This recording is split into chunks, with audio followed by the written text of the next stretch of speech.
Olá, bom dia. Estamos iniciando mais um programa Vida Devocional, aqui direto da IPP-TV, a sua TV missionária.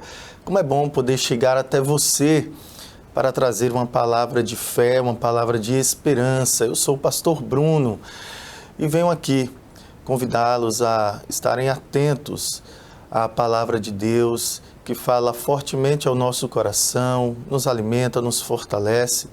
Quero encorajá-los a participarem conosco do nosso chat. Então, é uma alegria muito grande poder ter você conosco participando da nossa programação. Então, deixe o seu comentário, deixe o seu pedido de oração e logo após o momento da palavra nós estaremos, então, orando por você, pela sua família, ok? Eu quero trazer hoje a exposição de um texto que está em Mateus, no capítulo 5, a partir do versículo 13 ao 16, ok? Que diz assim: Vós sois o sal da terra. Ora, se o sal vier a ser insípido, como lhe restaurar o sabor? Para nada mais presta, senão para ser lançado fora e ser pisado pelos homens. Vós sois a luz do mundo. Não se pode esconder a cidade edificada sobre um monte, nem se acende uma candeia para colocá-la debaixo do alqueire, mas no velador, e alumia a todos os que se encontram na casa.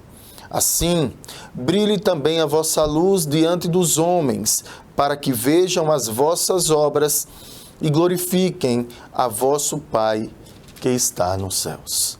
Vamos orar? Pai, aqui está a Tua maravilhosa, santa e gloriosa palavra. Essa palavra, Senhor, que é inspirada pelo Seu Santo Espírito. Essa palavra que é inerrante, essa palavra que é eficaz. Essa palavra, Senhor, que tem autoridade divina. Essa palavra que é suficiente.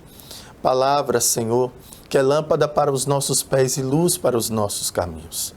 Ó Deus, nós queremos nos deleitar no Senhor. Queremos nos deleitar nessa maravilhosa palavra que nos instrui, que nos fortalece e nos alimenta espiritualmente. Fala conosco, Senhor. Fala conosco. Essa é a oração que fazemos em nome do nosso Senhor Jesus Cristo. Amém. Certa vez, eu ouvi uma história em um livro que falava de um homem que era um criminoso. Ele era uma pessoa que vivia à margem da sociedade. Um homem corrupto, que corrompia e era corrompido. Um homem que com certeza no seu coração havia muita maldade. E por isso ele era conhecido como um criminoso que fazia atrocidades. Esse homem, então, apareceu publicamente dizendo que havia se convertido ao cristianismo. E isso causou uma repercussão muito grande naquele lugar. Como um homem, de tamanha maldade, um homem que vivia nas práticas criminosas, um homem que era conhecido pelas atrocidades que fazia, agora ele tinha se convertido ao cristianismo. Então, essa repercussão garantiu a ele credibilidade.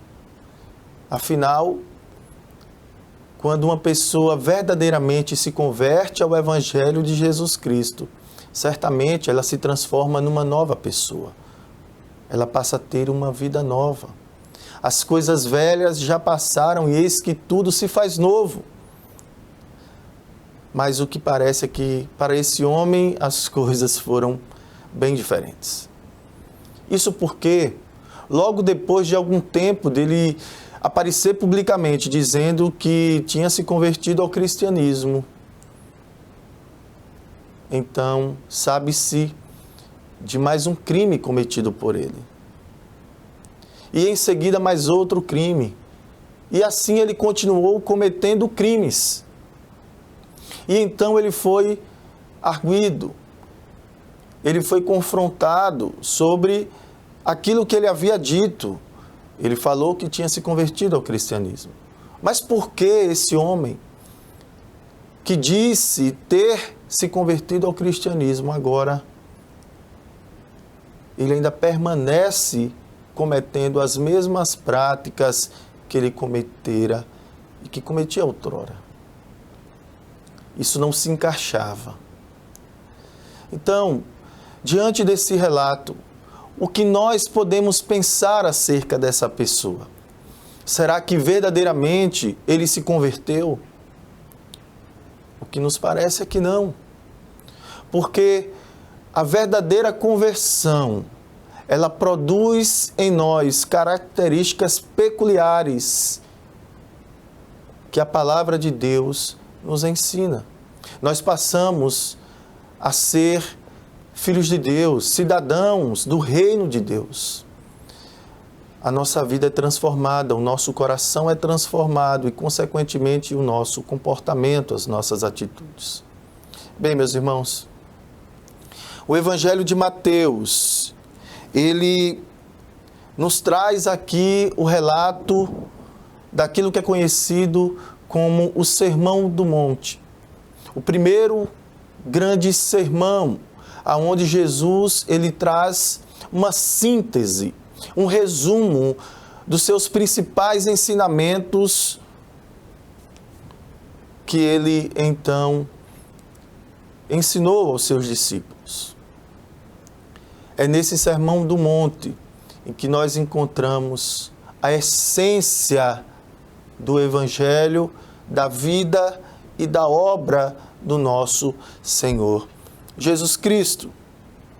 Então, o Evangelho de Mateus relata esses preciosos ensinamentos, e do versículo 1 ao versículo 12, aqui nós encontramos o texto que ficou conhecido como as bem-aventuranças.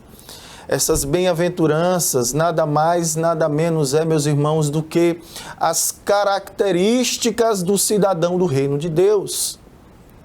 Se você quer conhecer as características do cidadão do reino de Deus, você encontra aqui nessas 8 bem-aventuranças. E ele começa dizendo que feliz é esse homem, feliz é essa mulher, feliz é o cidadão do reino de Deus.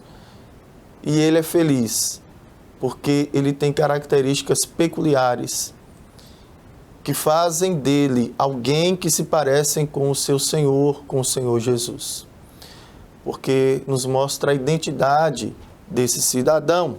E quais são essas bem-aventuranças? Vejam, dos versículos 3 até o versículo 10, ele vai dizer que, em primeiro lugar, bem-aventurados são os humildes de espírito.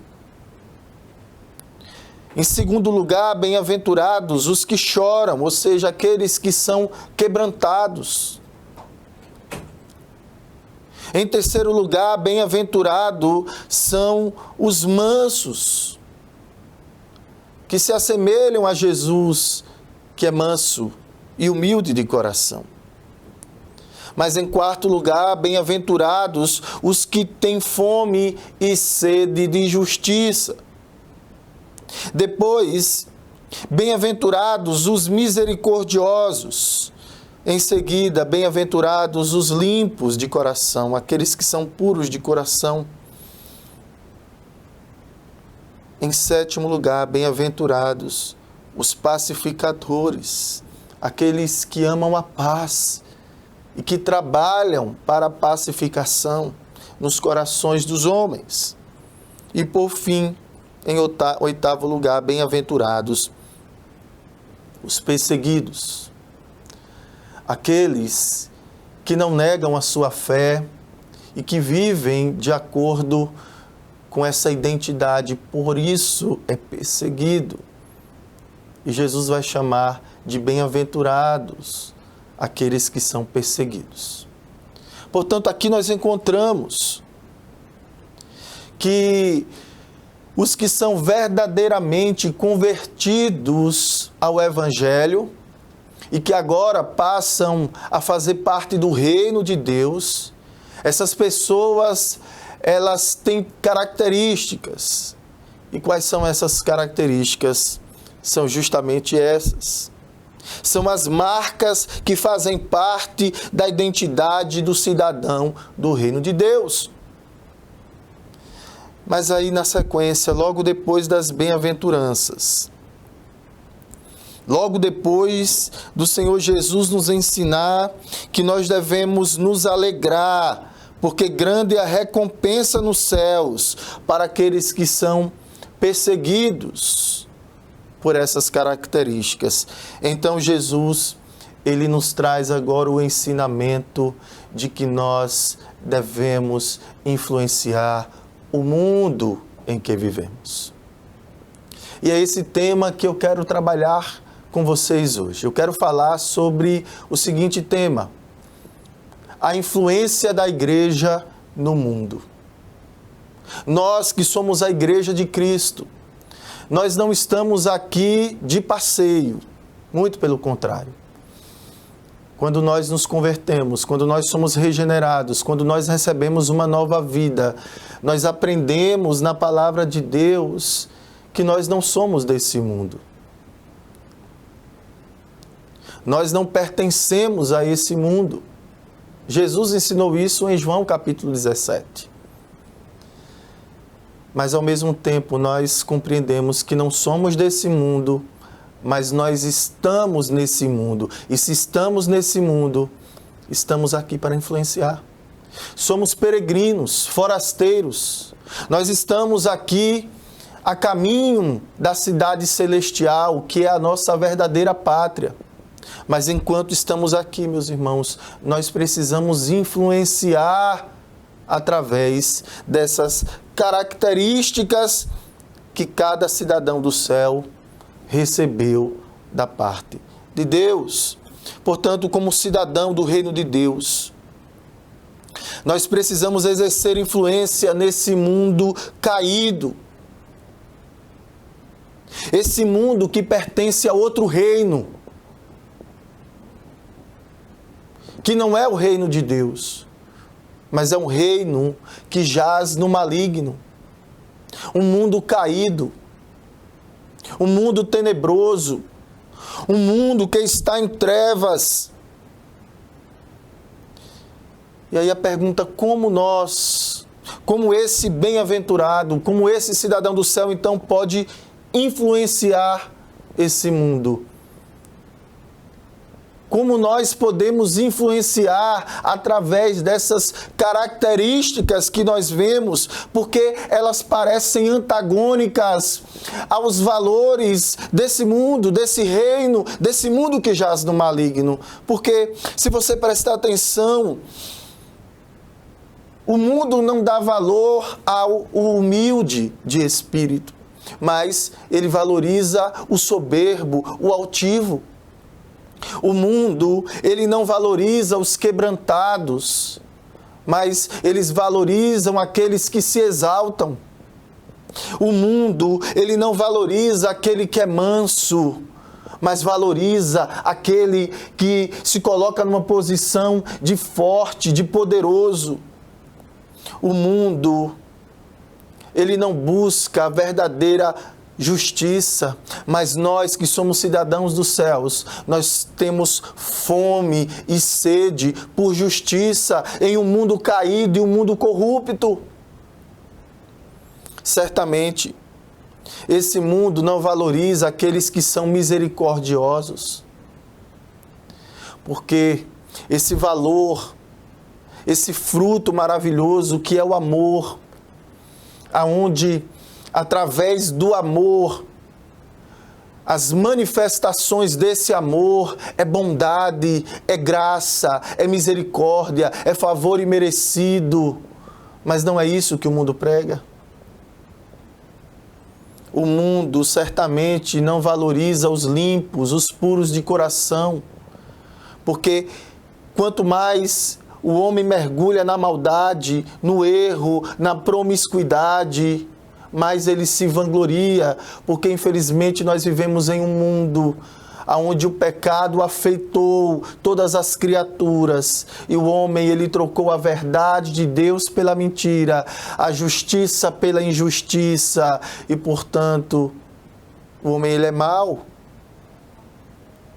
Certamente que o mundo não valoriza aqueles que são pacificadores, porque nós vivemos em um mundo que está em guerra. É guerra por todos os lados, e nós temos visto os sinais em que o nosso Senhor Jesus Cristo está às portas. A sua segunda vinda está mais próxima do que nunca, porque nós temos ouvido falar de guerras, rumores de guerras. Agora mesmo nós olhamos para a Europa. A Europa está desolada por causa, então, da guerra que está acontecendo ali entre a Rússia e a Ucrânia. Mas nós, que somos o povo de Deus, nós devemos influenciar através da pacificação. Nós somos da paz. Nós somos da paz porque nós temos a verdadeira paz, a paz que o mundo não pode dar, que só o nosso Senhor Jesus Cristo conquistou para nós, quando ali da cruz Ele nos reconciliou com Deus. Nós temos a verdadeira paz. Nós somos aqueles que somente a igreja pode ser instrumentos de pacificação, principalmente para a reconciliação do homem com Deus. E certamente os perseguidos, nós somos os perseguidos. Então, meus amados irmãos, como nós, com os valores do reino de Deus, podemos influenciar um mundo que pertence a outro reino? Como exercer influência no mundo que está em trevas? E aí é que nosso Senhor Jesus Cristo, com a sabedoria do alto, Ele nos ensina que nós influenciaremos sim o mundo, justamente com essas características, fazendo a diferença. E isso nós encontramos não somente no ensinamento do nosso Senhor Jesus Cristo, mas também na Bíblia. O apóstolo Paulo, por exemplo, ele escrevendo aos Coríntios, em 2 Coríntios, capítulo 10, versículo 4, ele vai dizer o seguinte, 2 Coríntios, versículo 10, capítulo 10, versículo 4, ele vai dizer: porque as armas da nossa milícia não são carnais, e sim poderosas em Deus, para destruir fortalezas, anulando nós sofismas e toda altivez que se levante contra o conhecimento de Deus, e levando cativo todo pensamento à obediência de Cristo, e estando prontos para punir toda desobediência uma vez completa a vossa submissão. Aqui o que o apóstolo Paulo está nos ensinando é que as nossas armas não são carnais. Nós não conseguiremos influenciar o mundo em que vivemos utilizando as mesmas armas, os mesmos artifícios das pessoas que pertencem ao reino desse mundo, não. Nós influenciaremos através das armas espirituais. Nós influenciaremos através dessas características peculiares a um cidadão do reino de Deus. O apóstolo Paulo, por exemplo, ainda falando aos Romanos, no capítulo 12, versículo 2, ele diz que nós não devemos nos conformar com esse mundo, e não vos conformeis com este século, mas transformai-vos pela renovação da vossa mente, para que experimenteis qual seja a boa, agradável e perfeita vontade de Deus. Meus irmãos, nós estamos nesse mundo, mas não somos desse mundo. Por isso que nós não devemos nos conformar com esse mundo, não devemos ser moldados por esse mundo, não devemos imitar os valores desse mundo. Nós temos valores diferentes. E a nossa vida, quando nós nos convertemos verdadeiramente, nós passamos a utilizar novas lentes para enxergar o mundo. E essas lentes são as Escrituras. É através da palavra de Deus que a nossa mente, o nosso entendimento é renovado. O nosso coração ele é transformado. E a nossa mente ela é renovada dia após dia. Pela transformação que a palavra de Deus produz em nós. Essa semente incorruptível e maravilhosa. É a palavra de Deus que é a nossa regra de fé e prática. Portanto, o próprio apóstolo Paulo, ele fala aos romanos, na sequência, depois que ele diz que nós não devemos nos conformar com esse mundo, quando ele nos ensina como nós devemos viver na prática esses ensinamentos gloriosos do nosso Senhor Jesus Cristo, né, os verdadeiros princípios da palavra de Deus, os valores do Evangelho, as principais doutrinas, no capítulo 13, versículo 12, ele vai dizer também que nós devemos deixar, pois, as obras das trevas e revestirmos-nos das armas da luz, que nós não devemos viver como de noite, como em trevas, através das obras das trevas, das orgias, das bebedices, das impudicícias, das dissoluções, das contendas, dos ciúmes. Não. Aquilo que ele também escreveu aos Gálatas quando fala sobre as obras da carne, a impureza, a prostituição, o adultério e tudo aquilo que é mal, a mentira, tudo isso nós devemos nos abandonar e nos revestirmos desse novo homem, com características do reino de Deus e através dessas características influenciarmos o nosso mundo, o mundo em que nós estamos vivendo. As pessoas que estão à nossa volta. Por isso nós devemos andar dignamente como de dia. Nós precisamos nos revestir das armas da luz. E esses ensinamentos do nosso Senhor Jesus Cristo, meus irmãos, fizeram eco em Paulo, porque o que Paulo acabou de falar, como bom imitador do nosso Senhor Jesus Cristo, ele está justamente repercutindo aquilo que ele aprendeu com o nosso Senhor Jesus Cristo. Os ensinamentos do apóstolo Paulo estão em concordância com os ensinamentos do nosso Senhor Jesus Cristo. E é o que o nosso Senhor Jesus Cristo fala justamente quando ele diz, no capítulo 5, versículo 13, vós sois o sal da terra. Jesus, ele não está dizendo, vocês serão o sal da terra. Não, ele já diz, vós sois. Por vocês terem essas características do reino de Deus, vocês precisam influenciar o mundo, porque vocês são sal, o sal nessa terra.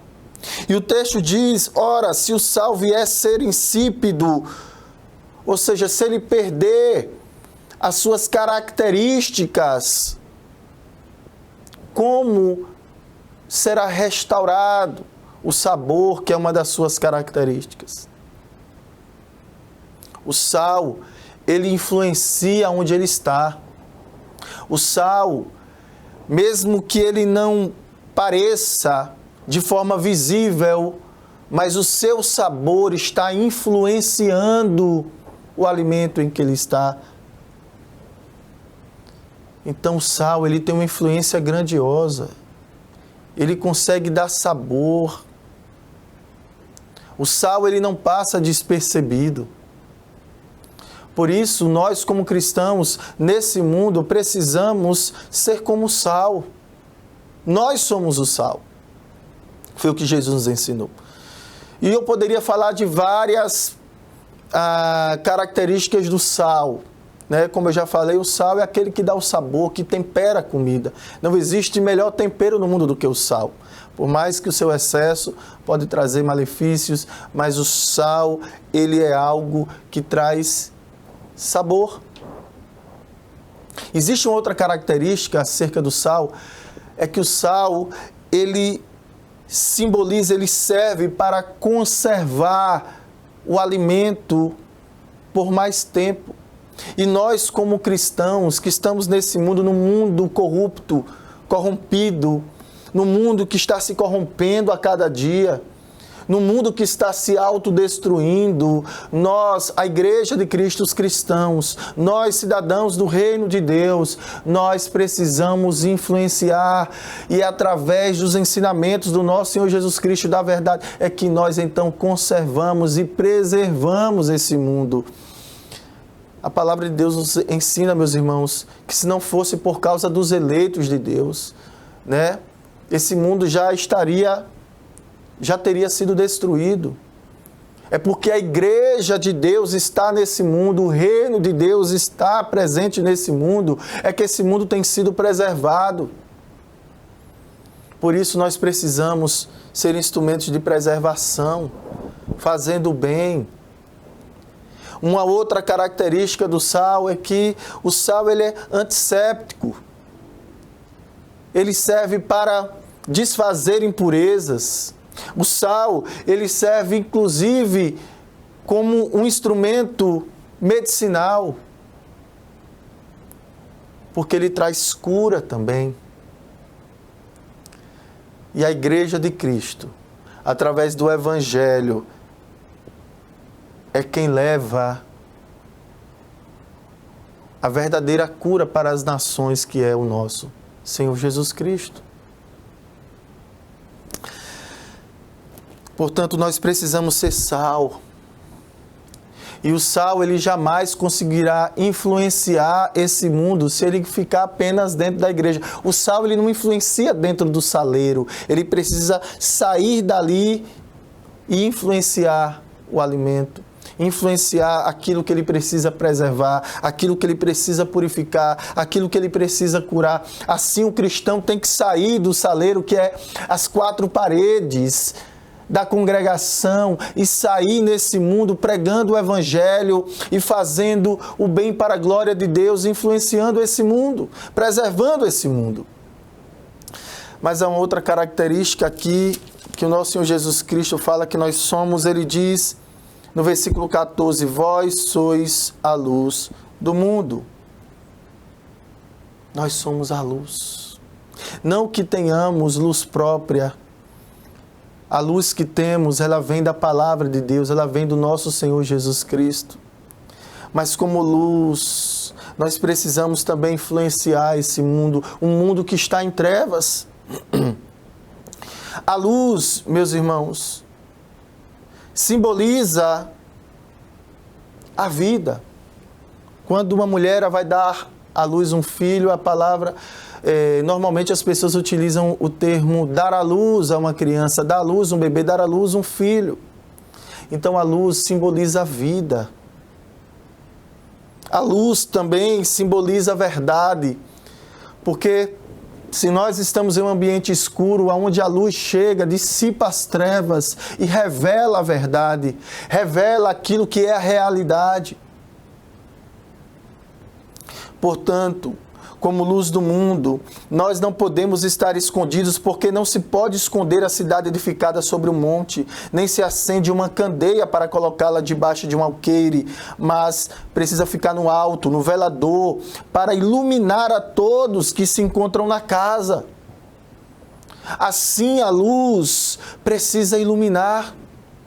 E nós, como servos de Deus, precisamos fazer com que essa luz brilhe, a luz de Cristo em nós, porque a luz simboliza, acima de tudo, Cristo.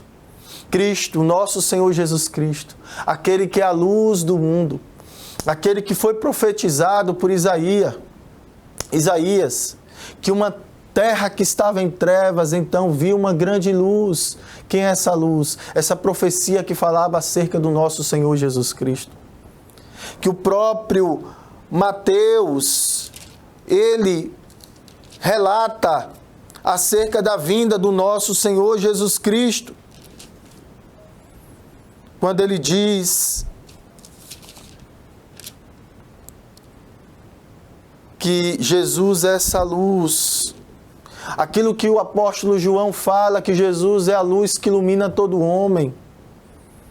A vida está nele, porque a vida é a luz dos homens. A luz é a vida. Então a luz aponta para Cristo, aquele que veio para dissipar as trevas. E aonde Cristo chega, em corações que estão em trevas, todo mal, toda maldade, todo pecado, todo engano, toda morte, ela é dissipada. Jesus Cristo, nosso Senhor, que lá na cruz do Calvário, venceu em nosso lugar. Portanto, nós precisamos influenciar esse mundo, meus irmãos. O que você tem feito para influenciar aonde você está inserido? Se nós olharmos para as Escrituras, nós veremos o relato de muitas pessoas que tiveram um encontro com Jesus, com a verdadeira luz, e as suas vidas foram transformadas. Quando você olha, por exemplo, para Zaqueu, um homem que vivia em trevas, que vivia de acordo com os valores do reino do mundo, um homem corrupto, mas quando ele se converte, a primeira coisa que ele diz é que ele restituirá aquilo que ele fez de maldade, ele restituirá em coisas boas. Ele devolverá aquilo que ele tomou dos outros. E é isso que a palavra de Deus nos ensina. Aquele que mentia, não mente mais. Aquele que roubava, não rouba mais, mas agora trabalha honestamente. Aquele que mentia não mente mais, mas agora vive de acordo com a verdade e usa sua boca para abençoar. Aquele que se prostituía, não se prostitui mais, mas agora utiliza o seu corpo em santificação para a glória de Deus. Porque tudo que nós fazemos, devemos fazer para a glória de Deus. Quer comais, quer bebais ou façais qualquer coisa, nós devemos fazer para a glória de Deus. Assim brilhe a luz de Cristo na sua vida e através da sua vida, através do seu testemunho, através da proclamação do Evangelho, que nós, a igreja, em nome de Jesus, sejamos influência nesse mundo caído, nesse mundo em trevas. Eu quero orar por você nesse momento. Pai, eis aqui a Tua palavra que nos ensina que nós devemos ser influência nesse mundo. Ajuda-nos, Deus, capacita-nos, aviva os nossos corações, enche-nos do Teu Santo Espírito e usa-nos para a Tua glória. Assim oramos em nome de Jesus Cristo. Amém. Que Deus abençoe a sua vida, que Deus abençoe a sua casa, que Deus abençoe a sua família em nome de Jesus. Amém.